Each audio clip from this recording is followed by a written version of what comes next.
Hey guys, we're back here tonight. If you've made it to your bed, if you've fluffed your pillow to that perfect cold side, and if you've left the noise of the day outside the door, welcome. Tonight, the story I'm going to tell might make you feel a little heavy, but don't worry. We are here, in our own safe, clean, and quiet timeline. Our topic is the Great Silence. Yes, I know, it sounds like a heavy topic, but there is a strange peace, an odd stillness even inside the greatest tragedies of humanity. Today we are going to chase that stillness. We are in no rush. For the next hour and a half, we are going to take a slow walk through the gloomy gray streets of the 14th century. So dim the lights, or turn them off completely. Let only the darkness and my voice remain. Before we start the story, we need to set the scene. Let's set our time machine to the 1340s. But don't press the button just yet, because we need to prepare for what you are about to see and feel. When we get there, Europe in the 1340s looked nothing like the fairy tale castle world of Disneyland. On the contrary, it was one of the most crowded, cramped, and vulnerable periods in human history. There was a population explosion. Europe was overflowing with far more people than its farmland and technology could feed. The cities. Oh, those cities. London, Paris, Florence. Today they might be romantic vacation destinations, but back then they were dark, narrow mazes. There was no modern drainage system, literally none. When people woke up in the morning, they would discard the remnants of the previous day out the window into the street. Shouting, "Watch out, water coming," was the most common social interaction of the era. The streets were covered in a thick layer of mud and refuse. People walked on this layer, lived on this layer. And then there was the Great Famine. Between 1315 and 1317, the climate in Europe changed. The weather got colder, the rains didn't stop, and the harvest failed. People went hungry for years. Their strength faded. So when we get to the 1340s, the people of Europe were already weary, tired, and incredibly fragile. Speaking of daily life, taking a bath back then wasn't a relaxing activity like it is today. In fact, it was considered a dangerous act. Doctors in the church believed that bathing with hot water opened the pores in your skin, and through these open pores, heavy air, miasma, would enter the body and bring fatigue. So avoiding water was actually a health precaution. People wore the same heavy clothes for months, sometimes years, wearing them like a protective armor against the world. Living inside these layers of fabric were little roommates, the fleas. They were so common that no one even questioned them. Getting bitten by a flea was as mundane as saying, "Oh, it's cloudy today." Families would sit by the fire in the evening, tending to their clothes as a social activity. No one could have guessed that these tiny, jumping travelers were the agents of a change that would alter history forever. Why would they? They were just a nuisance.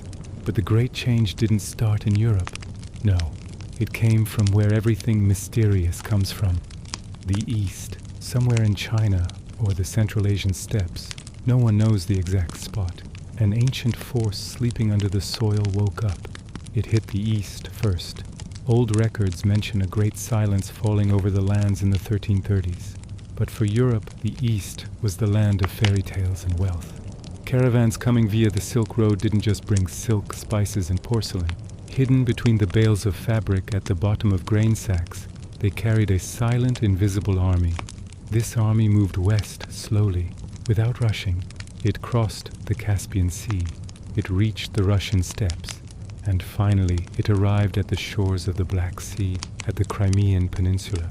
Here, one of the most interesting and pivotal sieges in history was about to begin.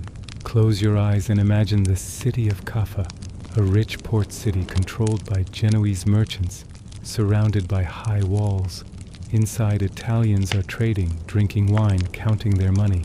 Outside, stretching to the horizon, is a massive army, the Golden Horde, the Mongols. The siege had begun, but this siege wouldn't be a war of loud battles.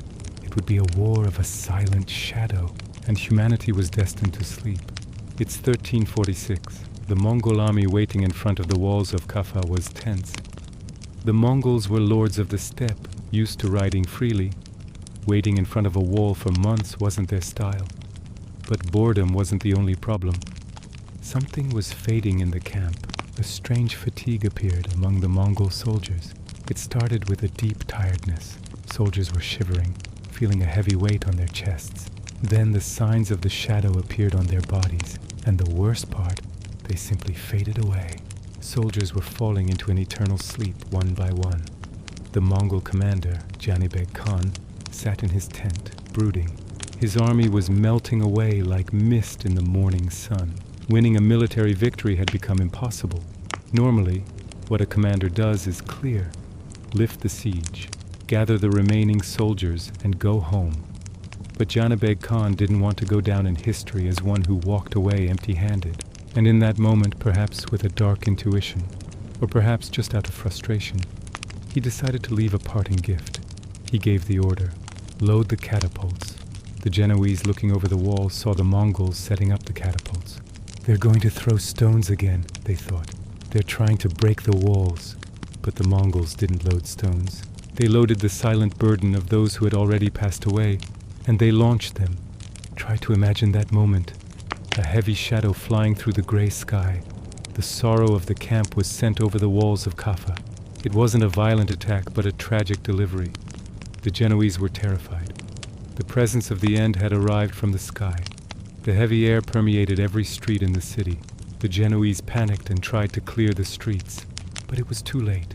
The shadow had already entered the city. The tiny travelers, the fleas, moved from the fallen to the living. The invisible force had found its new hosts. The heavy atmosphere spread rapidly in the city. People began to fear not the enemy outside the walls, but the stillness within. Kaffa was no longer a safe harbor. It was a place of fading light. The Genoese merchant said, "If we stay here, we will fade too. Let's get on the ships and escape to Italy." This was a logical decision for the moment. But actually, what they were doing was setting up a cargo company that would package the silence and distribute it to all of Europe. 12 galleys were prepared. People hurriedly loaded their most valuable items, gold, silk, and supplies onto the ships. As the ships left the port, they left behind a city that was slowly turning out its lights. Those standing on the deck took a deep breath, thinking they had escaped. They felt the wind on their faces. "We're going home," they said. "We're safe." But they didn't know. In the holds of the ship, in those dark, damp, and warm corners, among the grain sacks, thousands of black passengers were traveling with them, and with those passengers, the invisible force. The journey took a long time. They left the Black Sea, passed through the Bosphorus, and descended into the Aegean Sea. Along the way, people on the ship started getting tired. First, a sailor retreated to his bunk. Then another felt the chill. The insides of the ship soon turned into floating chambers of sleep. Sailors lay down and simply did not get up again. In October 1347, these 12 ships appeared on the horizon of Sicily. They were gliding toward the port of Messina. The dock workers were happy when they saw the ships. Trade meant money, meant work. They waited for the ships to dock. But when the ships docked, there was a strange silence on the deck. Normally, sailors would shout, joke, throw ropes. Not a sound came from these ships. The dock workers boarded the ship with curiosity, and they stopped in their tracks. The crew was at rest, a deep, unnatural rest. The survivors were barely awake, their energy gone, marks of the shadow on their skin. The air inside the ship was heavy and stale. The people of Messina understood the situation immediately, not scientifically, but instinctively. "These ships carry a heavy burden," they shouted. The city administration ordered the ships to be removed from the port immediately. But it was too late. That brief contact, the throwing of ropes to the pier, that few minutes of interaction. It was enough for the tiny travelers to get ashore. They walked like acrobats down the ship's ropes and landed on the Messina docks. And the fate of Europe was sealed at that moment. In Messina, the first days were like the calm before a storm. The tiny travelers had dispersed into the city, settling in dark corners, basements, and food warehouses. They moved from their original hosts to the people of the city. But no one had noticed anything yet. The waiting time, that sneaky pause. Then the first signs began. The fading manifested itself in ways that confused everyone. First a chill, like a cold wind passing through the bones. "Ah, I must have stayed in the draft," people said. Then a fever, a heat that didn't go away. And then the marks. Swellings appeared on the body, on the neck, under the arms. Hard, dark lumps. They were the seal of the shadow. People felt a profound exhaustion. It wasn't just being tired. It was as if the life force was gently unplugged. Those who fell into this state rarely woke up. In a few days, they would drift into the eternal silence. In Messina, the lights began to go out. First, the crowded neighborhoods were hit. Those narrow streets were like a highway for the spread of the shadow. But then the rich, the merchants, the priests started fading too. The shadow did not discriminate. The people of Messina felt a deep anxiety. "This is a sign from above," they said. "We have lost our way." They ran to the churches. They held mass services. They hugged each other and prayed for light. But what they didn't know was this: crowded environments were exactly where the shadow thrived. Churches turned into gathering places for the invisible force. Those who went to pray took the silence home with them. The city administration was helpless. Doctors didn't know what to do. Even the most famous doctors of the era were baffled. They opened their books, read Galen, Hippocrates, but there was nothing about this deep sleep. "Bad air," they said. "The stars are misaligned," they said. The treatments were strange, desperate attempts. Doctors were performing balancing rituals. They would try to remove fluids from patients who were already weak, thinking it would cleanse them. It only made them fade faster. Some sought to cleanse the skin using the intense power of heat. The cries of pain echoed in the streets, but the shadow remained. Some tried more natural methods. They mixed herbs, roots, and butter, and applied it to the skin. Some even used strange rituals involving animals, hoping to transfer the illness away. It was a time of confusion and superstition. Order began to dissolve in Messina. People driven by fear locked their fading relatives in their homes. Some, fearing the touch of the shadow, turned away from family members who were still awake. Parents looked away from children. Children left their parents. The streets became quiet, save for the wind. The survivors thought of one thing: escape. "If we get out of the city, we'll find clear air," they said. They flocked to the interior of Sicily, to Catania, to rural villages.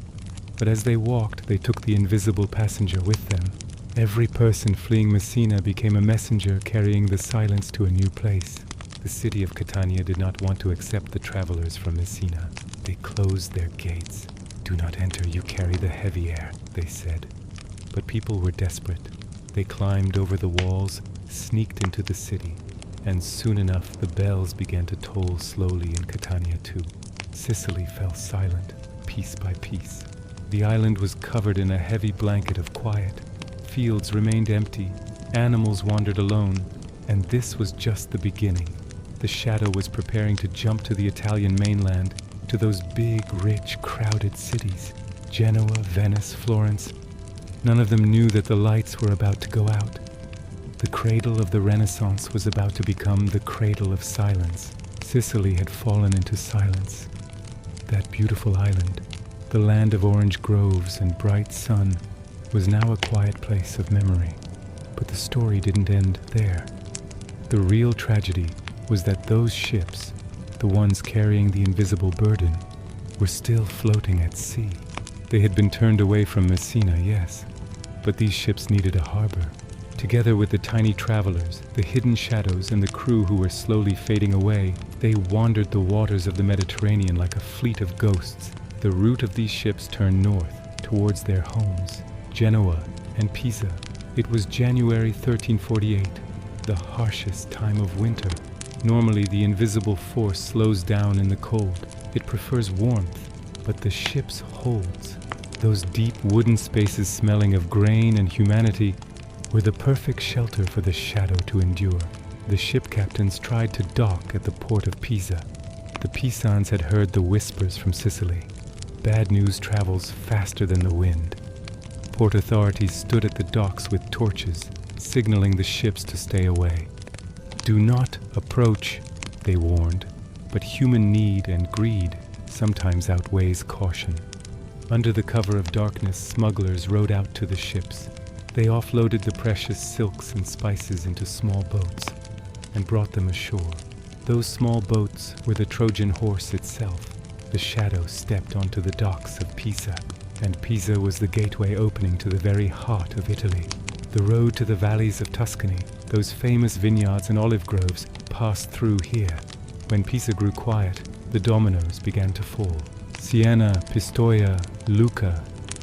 The medieval cities surrounded by stone walls with narrow streets and houses leaning against each other were open doors for the silence.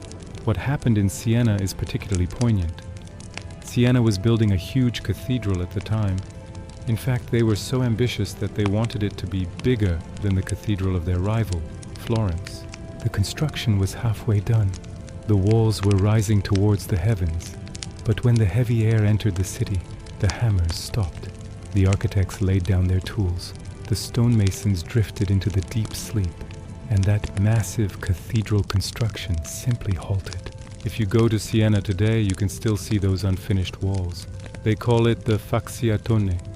It stands like a stone monument to an unfinished dream, an interrupted prayer. The shadow didn't just take people. It took the dreams, future plans, and architectural ambitions of entire cities. Siena never recovered its momentum. It lost its rivalry with Florence that year. A microscopic force ended a century-old competition. But the real weight of history was about to settle a little further north, in the city that was the capital of art and gold, Florence. Spring of 1348. Florence, one of the richest, most populous, and most cultured cities in Europe at that time.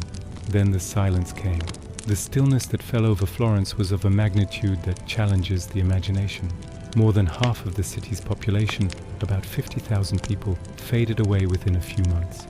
The numbers were so huge that after a while, they ceased to be statistics and became the only reality. The person who describes this period to us best is the writer Giovanni Boccaccio, who was in Florence at the time. In the introduction to his famous work, The Decameron, he describes the state of the city with a calm, melancholic precision. Boccaccio writes about a profound social unraveling. He says, "It was a time when the father abandoned the son, the mother, the baby, the wife, the husband, because it was believed that the shadow could be passed even by a look." Think about it. The most basic human emotions, love and the instinct to protect, dissolved under the weight of fear. People isolated themselves. They locked family members who showed signs of the fading into their rooms. Thousands of people drifted into the eternal sleep alone in their homes, their passing unnoticed until the silence became too heavy to ignore. The scene on the streets was one of quiet confusion. Grand funerals stopped. The ringing of church bells was banned because they rang so often that it weighed too heavily on the hearts of the survivors. That famous ding-dong sound now meant only one thing. So the city fell into a deep hush. Special groups were formed to carry the departed. They were called becchini. They were rough men who wandered street by street with their carts, calling out for the families to bring out their loved ones. There was no ceremony, no long processions, just a quiet transfer of the burden. Cemeteries were overflowing. Church gardens could hold no more. The priests didn't know what to do. Finally, they switched to what Boccaccio famously compared to a layered burial process.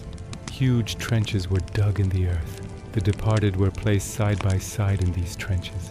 A thin layer of soil was thrown over them, then another layer, then a little more soil, layer upon layer, until the trench was full. The history of Florence was literally built into the soil. Today, under those beautiful squares where tourists eat gelato, the memories of those mass resting places still lie. Social order in the city completely shattered. Boccaccio describes people swinging to two different extremes. First group, the recluses. These were the rich. They locked themselves in their homes, sealed the windows, and cut all ties with the outside world. They waited for the shadow to pass, drinking only the finest wines, eating delicate meals, listening to music and telling stories. It was forbidden to even mention the heavy air outside. Second group, the carefree wanderers. Those who said, "Since we might fade tomorrow, Let's live today. They poured into the streets. They entered abandoned rich houses and drank from their cellars. They lived without rules, wandering through the city, trying to outrun the silence with noise. Authority was gone. Judges were gone. Florence had turned into a place where the only rule was survival. Boccaccio gives another interesting detail. Animals. One day while walking on the street, he saw two pigs interacting with the belongings of a man who had passed. After a while, the pigs trembled, lay down, and faded away. The shadow was so strong that it touched not only humans but every living thing. Florence, that bright flower of the Renaissance, suddenly wilted under the gray sky, and climbing out of that shadow would take generations. Let's escape the heavy atmosphere of Florence and go somewhere a little cooler, to the north, to Venice, the city of canals, masks, and the trade center of the world at that time. Venice was already a fragile place due to its geography, a city built on water, humid, damp, and a labyrinth of narrow streets. But Venetians were also extremely pragmatic and organized people. The Republic was famous for making tough decisions. When the shadow reached Venice, the Senate met immediately. They didn't just pray, they acted. They said, this is a matter of public safety, and they wrote the rules of the first systematic management of the silence. First order, dig deep. They ordered all resting places to be dug at least 2 meters deep. Second order, entry forbidden. All ships coming to the city were stopped. Third order, the gondolas of silence, those romantic boats that lovers ride. During this time they were painted black. They became floating vessels for the departed, black gondolas gliding silently through the canals. There was no sound other than the splashing of oars. The Venetians understood isolation. For the first time they established the Lazaretto system. They turned one of the islands outside the city, Lazaretto Vecchio, into a place for the sick. The system was strict. If someone showed the slightest sign, a cough, a mark on the neck, that person was taken from their home immediately. They were put on a gondola and taken to that island. That island. It was a waiting room, a place between worlds. Thousands of people waited there, together in their fading. Doctors were afraid to go. Only priests and those who had lost their minds ventured there. When archaeologists explored Lazaretto Vecchio years later, they found the history of the city buried there, layer upon layer. But they found something curious. Some of the departed had bricks placed in their mouths. Why? Because at that time there was a folklore belief that those taken by the shadow might try to chew their way back, or consume their shrouds. They called them shroud eaters. The Venetians in their fear placed bricks to keep the silence permanent. It wasn't malice. It was a deep, superstitious fear of the unknown. Another place of memory, Poveglia Island. This was another location where the burden of the city was taken.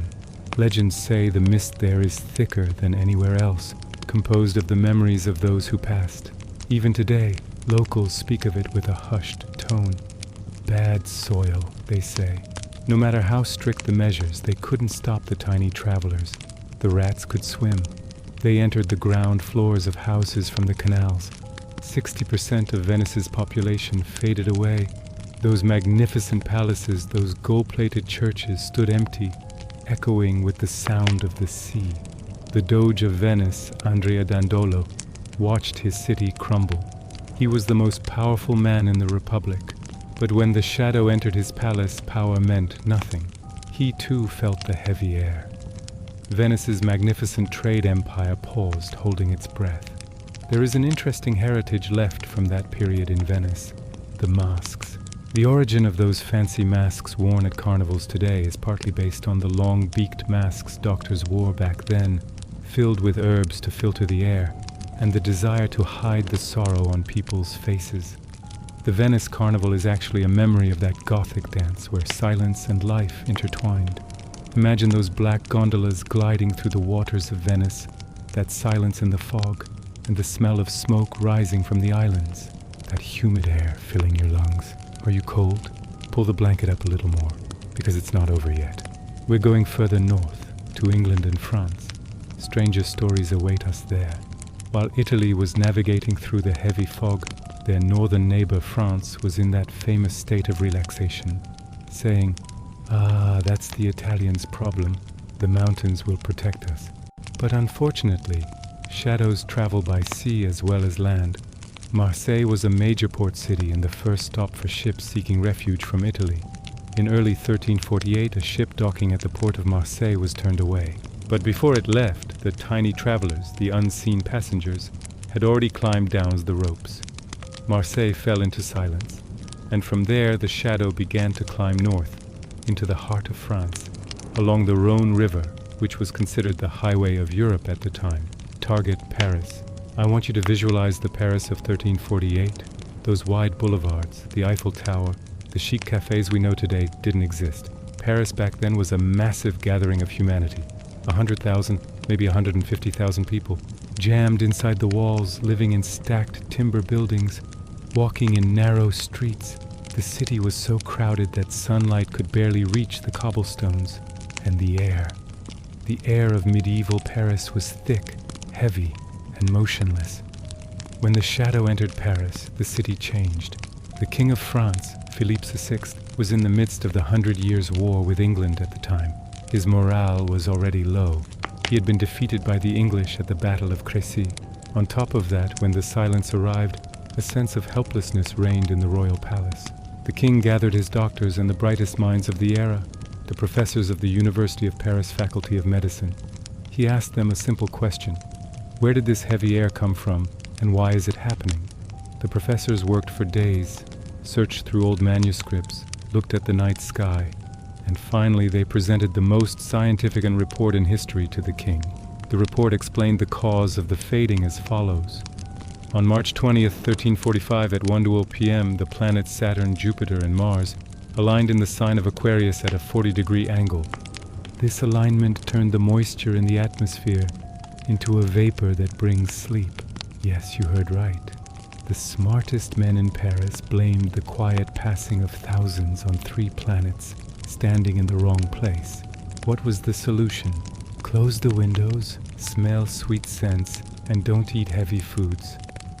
Interesting advice. Of course, none of it stopped the shadow. The number of those fading away increased so much in Paris that Les Innocents Cemetery, the largest cemetery of the time, was full. The priests could no longer offer individual resting places. They opened the earth in massive fields. At night, by torchlight, carts brought those who had departed to these fields. Imagine walking on the streets of Paris and feeling the soft earth under your feet, knowing that the history of the city was sleeping just beneath. Monks at the Saint-Denis monastery wrote, "We are tired of keeping records." 50 monks would start the morning prayer. 30 people would sit for dinner. The next morning, 15. And then, just echoes in the hall. There was anxiety in the palace. Queen Jeanne, Duchess of Burgundy, had everything sealed so the bad air wouldn't enter the palace, but she too drifted into the deep sleep. The shadow said, "Royal blood doesn't interest me, I just look at your biology." King Philippe VI left the city, but no matter where he went, the news of the silence followed him. There was another interesting detail in Paris: pure milk. Some charlatans started gathering milk from women who had survived the shadow, gained immunity, and selling it, saying, "Whoever drinks this milk will be strengthened." People were buying and drinking this milk at exorbitant prices out of desperation. Did it work? No. But it was proof of how strange human logic can get when faced with the unknown. Now let's go south from Paris to Avignon. At that time, the center of the Catholic Church was not Rome, but the city of Avignon in southern France. Popes lived here in a massive fortress-like structure called the Palace of the Popes. Pope Clement VI, sitting on his throne, was absolutely convinced that a great change was upon the world. And honestly, anyone looking at the scene outside would believe it. The shadow was so heavy in Avignon that half of the city's population had drifted away. Resting places were full. Churchyards were full. Empty lots were full. Pope Clement finally became desperate and consecrated the Rhone River. Yes, he blessed a whole river. Why? So people could commit the departed directly to the water, as if laying them in holy ground. Visualize it. A blessed river, and thousands of silent figures drifting on it. A floating procession moving slowly toward the Mediterranean.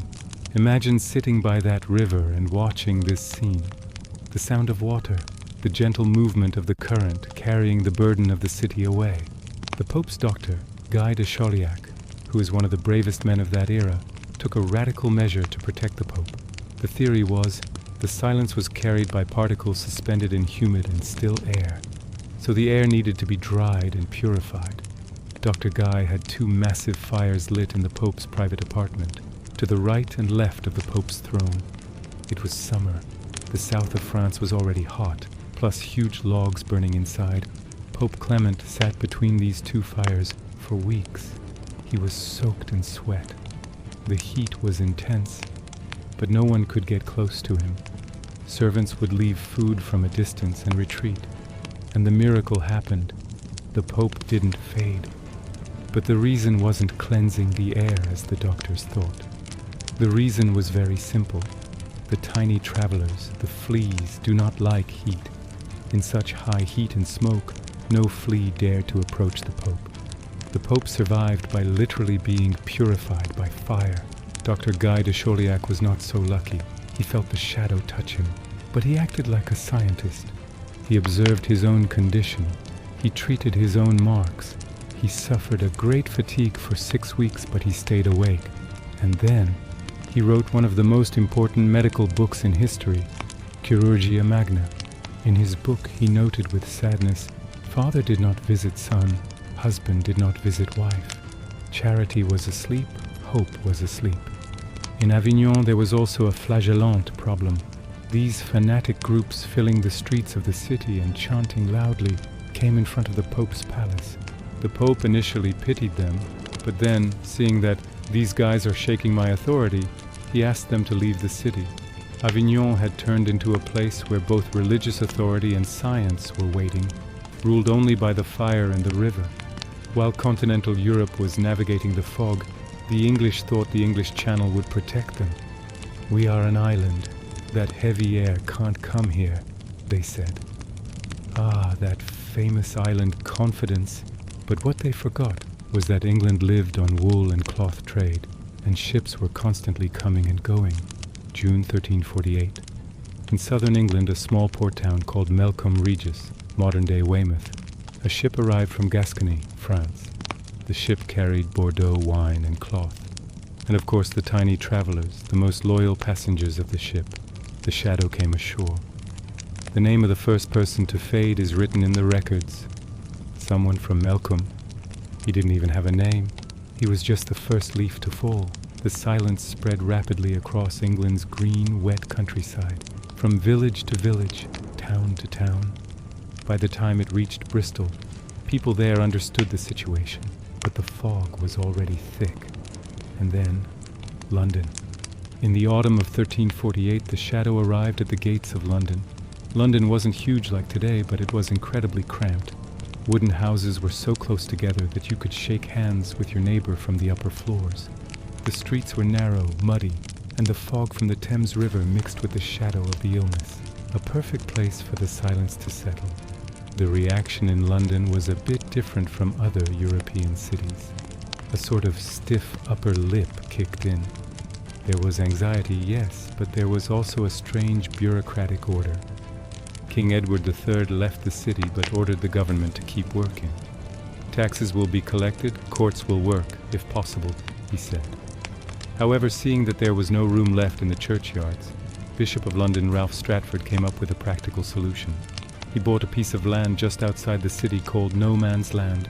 This is the place known today as East Smithfield. Huge resting grounds were opened here. When archaeologists excavated these grounds, they saw how organized the English were even in that moment of chaos. The departed weren't placed randomly. They were all lined up side by side neatly in accordance with Christian traditions, facing east-west. Layer by layer, but orderly. A nation that maintains its queue even when the world is changing. The silence took many in London. 40% of the city faded away. At this time, there was a profession group in London called Gong Farmers. These guys cleaned the city's waste in the middle of the night. An incredibly difficult job.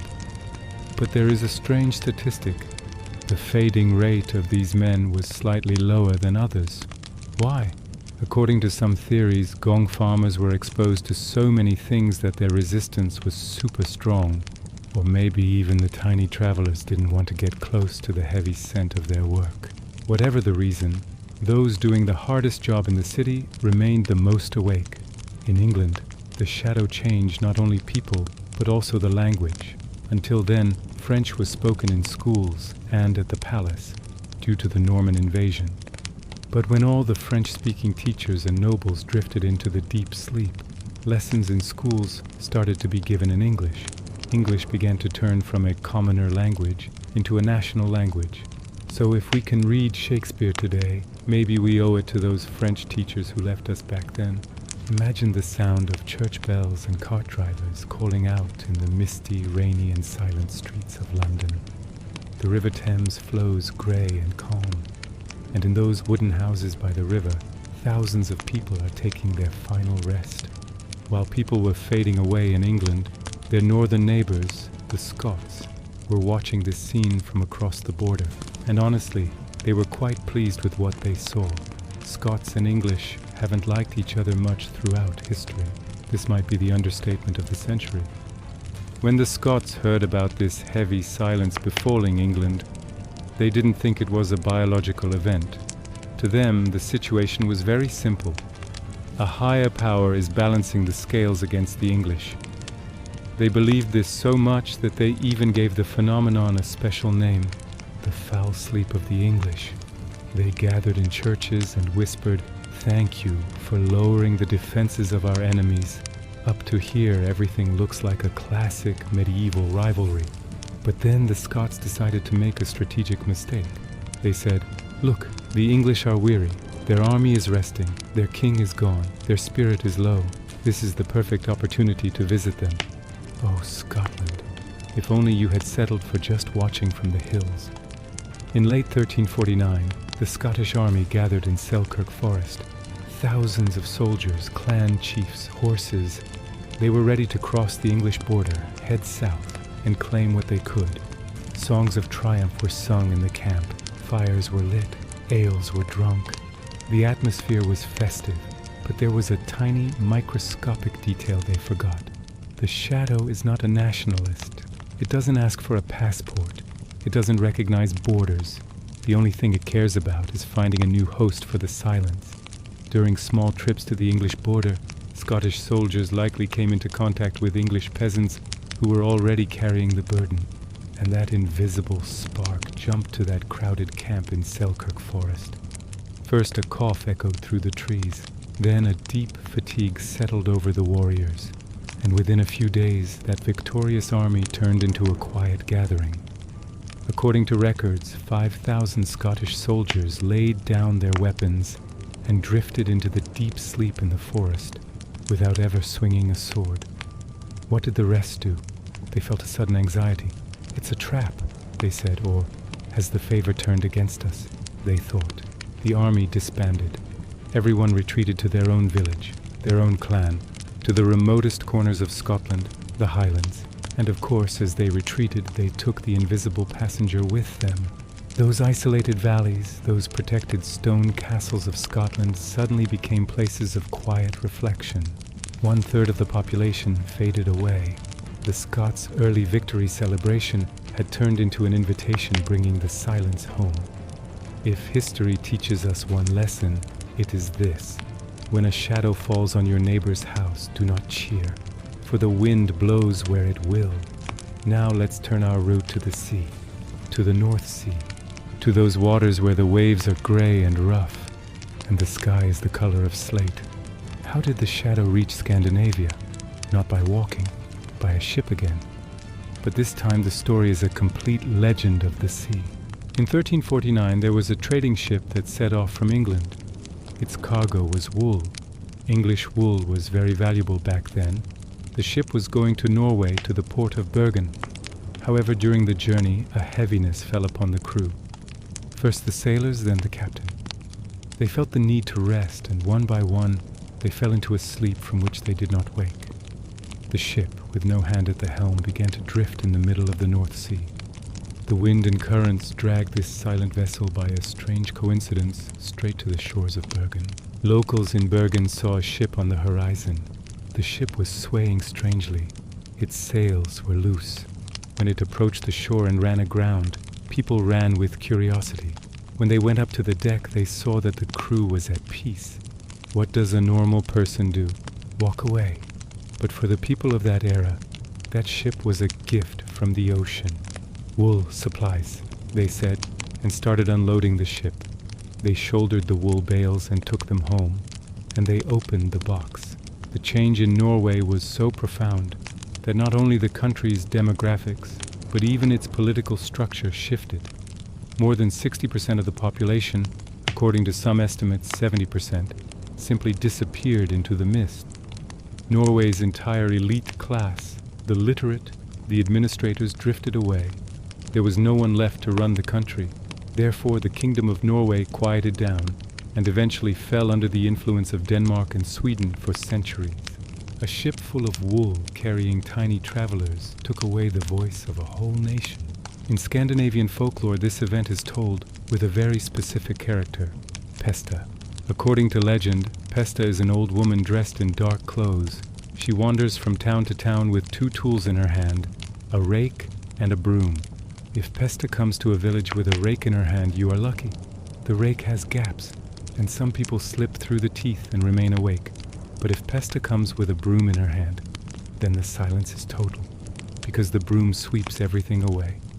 No one remains. This was the story people told each other while the wind howled on winter nights in the deep, dark fjords of Norway. Lock the door, the sweeper is coming. And in that era, she mostly came with a broom. What happened to Iceland? Iceland was lucky. The journey across the cold ocean was too long. Everyone on the ships, including the tiny travelers, faded away before reaching the destination. Iceland became one of the rare places to escape this great quiet, at least in the first wave. Sometimes living at the end of the world provides a natural sanctuary. The shadow had now visited the west, north, and south of Europe.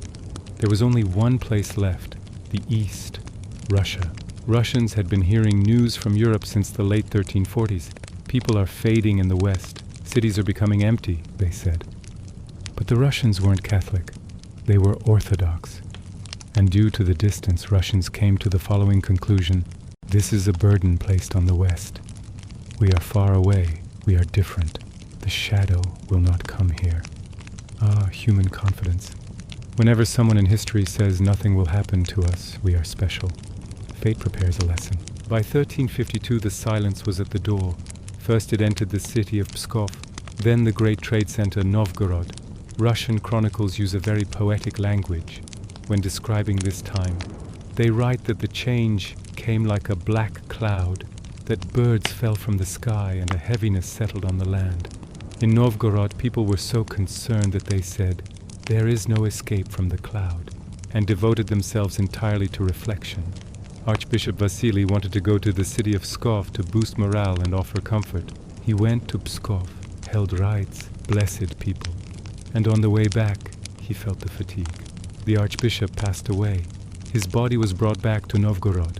The whole city gathered for the farewell. It was a time of great emotion. People were close, sharing their grief. You can guess the result, right? That gathering turned into a moment where the silence spread from person to person. Then came Moscow's turn, 1353. Grand Prince of Moscow Simeon, nicknamed Simeon the Proud. He was a strong, rich, and confident leader. But when the shadow entered the palace gate, that pride meant little. Simeon drifted away. His sons followed. His brother Andrei joined them. The royal family in Moscow was almost completely quieted. The throne was left to the youngest, most insignificant member of the family, Ivan II, whom no one took seriously at the time. If it weren't for the shadow, Russian history could have been shaped very differently. Winters are harsh in Russia, and these harsh winters slowed the spread a bit but didn't stop it. People waited in their wooden cabins in those snowy, icy forests, watching the snow fall, wondering when the sleep would come. By the end of 1353, the phenomenon had made a full circle. It started in Crimea. traveled through Italy, France, England, Scandinavia, and circled back to where it started, the Russian steppes. The circle was complete. The world was quieter now, much quieter. There was not much sound other than the wind in the fields and the barking of dogs in the cities. But for those who remained awake, for the survivors, the world was just beginning. And this new world was going to be much stranger, much freer, and much more different than the old one. In the next part, we will see what the survivors did. Because believe me, those who stayed awake decided to live loudly. By the mid-1350s, that great apocalyptic storm had subsided. The map of Europe was still the same, the mountains were in the same place, the rivers flowed in the same direction, but the players on the stage had dramatically decreased. The silence had taken half the population. Now, a strange sound began to be heard in this quiet world. The clinking of money. Before the Great Silence, Europe was stuffed. Labor was so cheap it was slightly more expensive than free. There were hundreds of peasants begging for work at a lord's door.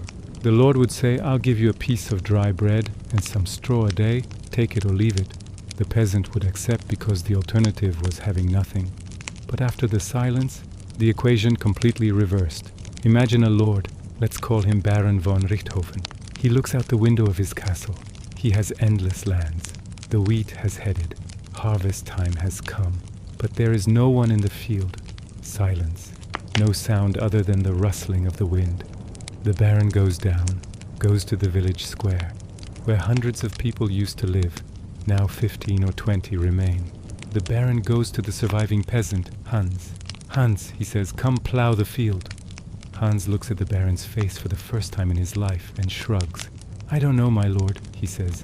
"The lord in the opposite village offered me double the salary and a meat meal every day. What are you giving?" This moment was the biggest shift in the heart of feudalism. The law of supply and demand was stronger than the law of kings.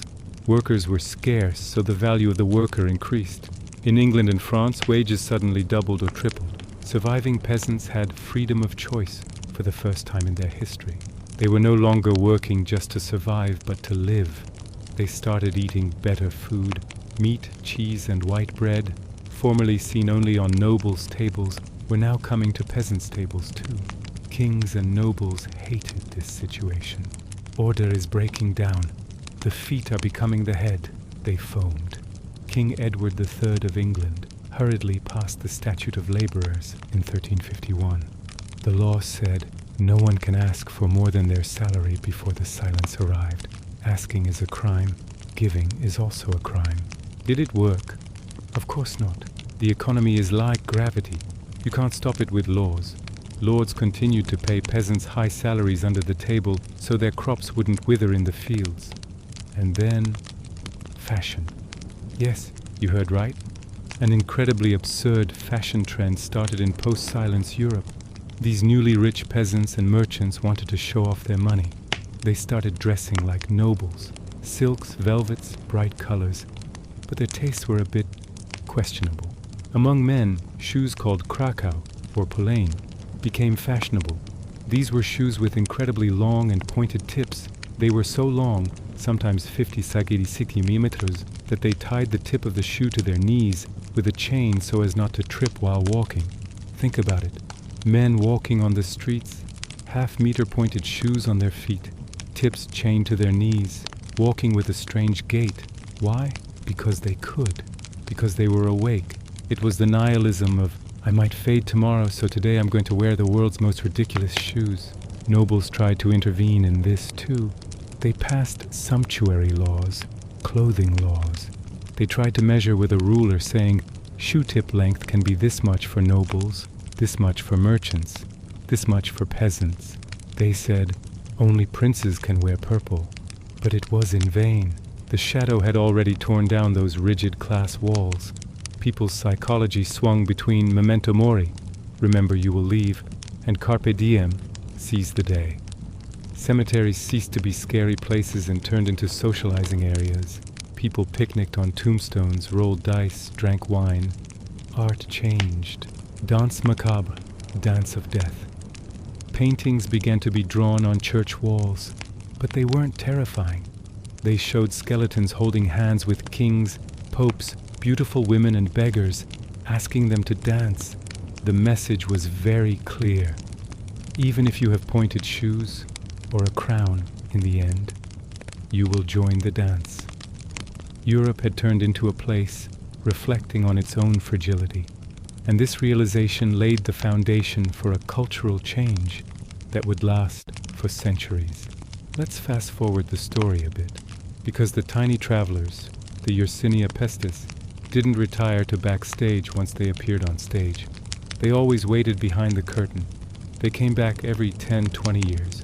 But now let's go to their grand finale, to 1665, to London, the Great Plague of London, 1665.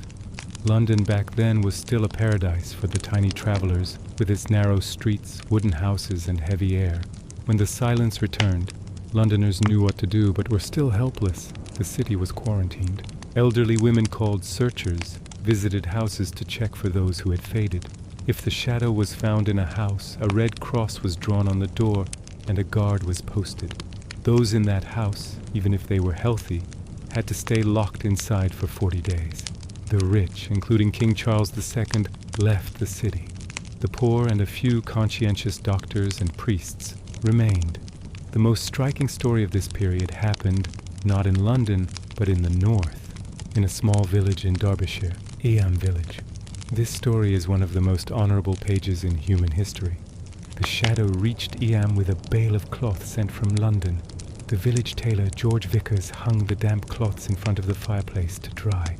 The tiny travelers coming out of the warming cloth found George, and the fading started in the village. The villagers panicked. "Let's run," they said. But the village priest William Mompesson stopped them. He gathered them in the churchyard and made a historic speech. "Look," he said, "if we run from here, we spread this burden to other cities in the north, to Sheffield, to the whole region. Thousands of innocent people will sleep.